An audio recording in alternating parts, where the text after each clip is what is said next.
Good morning. This is Mason Kane, and I'm excited to welcome you to the Proverb Hacker podcast. This morning, we're going to be doing what I call a prosperity primer, and this is just starting your day off the right way, feeding your mind with wisdom that's going to manifest itself in everything that you touch throughout the rest of the day.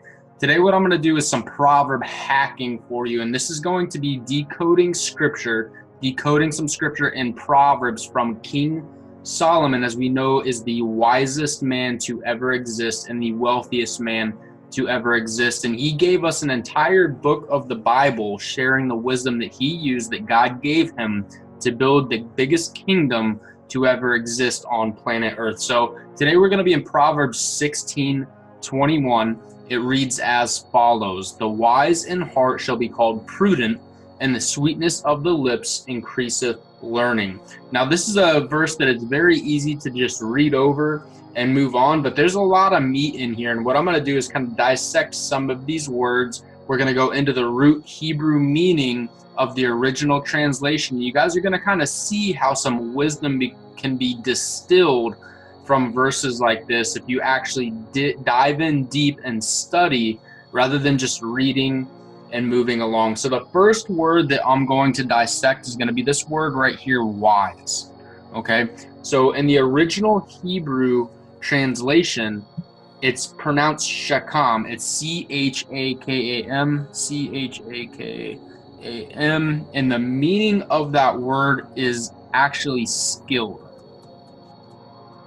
So it reads wise, but the original intent that the intent of the meaning that we're supposed to receive from this is actually skilled. Okay, so we can start to see how it's starting to change the structure of the verse, and we're starting to change the meaning of what we're actually getting out of it. Now, this next word, heart, this is a word that we're going to see quite often in Scripture, and it reads the skilled in heart. Well, that doesn't really make a whole lot of sense unless you understand that the word heart back then was used in place of mind, right? So back in those days, they didn't have the science and the studies and the biology and the tests and the scans and the all these different things to understand how our body actually functioned. And they used the word heart to describe mind. And if you think about it, whenever you get a feeling or a thought or you feel like you should do something, it almost feels like it happens in your chest, right? Like in your heart. And that's why they used the word heart to describe this. But this word, the intended translation is actually mind. So the skilled in mind shall be called prudent. Now we're going to unpack this shall be called, that translation stays true. But this word prudent, we're going to really unpack this word, okay? So the skilled in mind shall be called prudent. Well, what is prudent? And to give you an exact, I'm going to actually just box off this section right here. Boom, boom, boom. And we're going to unpack prudent in this box. I'm going to write it over here again. So prudent, what does prudent mean? The actual literal translation in Hebrew means somebody of understanding and discernment. Now, if we unpack this word discernment, once again, it kind of describes this character just a little bit better. So who is somebody that is prudent? Who is somebody that has discernment? Somebody that's sophisticated, somebody that is refined, somebody that is enlightened, somebody that is tasteful or cultured. And when you read these words, you kind of start thinking about somebody like, I don't know if you've ever seen those commercials of like the most interesting man in the world, right? So these are all things that we want to strive for. So the skilled in mind shall be called prudent, shall be called understanding and a man of discernment. sophisticated, enlightened, refined, somebody that's tasteful, somebody that's cultured. And these are all things that we want to strive for as a man. Now, if we dive into the second part of this verse, we're going to go ahead and start down here. And the sweetness of the lips increaseth learning. So this translation here, the sweetness of the lips, what this means in Hebrew is to have an attractive speech.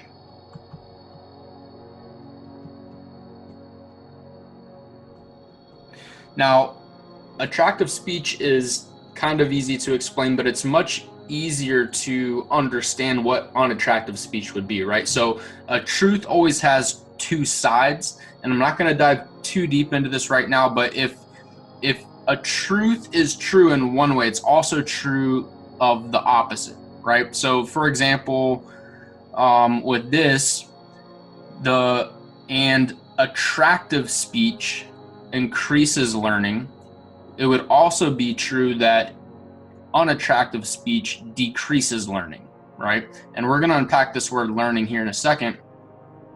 But let's think about attractive speech and unattractive speech real quick. This is extremely important in business and in communication. And in all reality, communication is involved in literally everything that you do. So this is something that I had to take a mental checklist of myself. I used to have kind of a country accent. And when I started dabbling in the business realm, I realized in sales, that was where I kind of first got my start, is that if I wasn't articulate with the way that I was saying things, people didn't take me as seriously. And you can be mad about it if you want to, but it doesn't change the fact that just is how people understand you. That is how people will perceive you from outside appearances and from the way that you talk.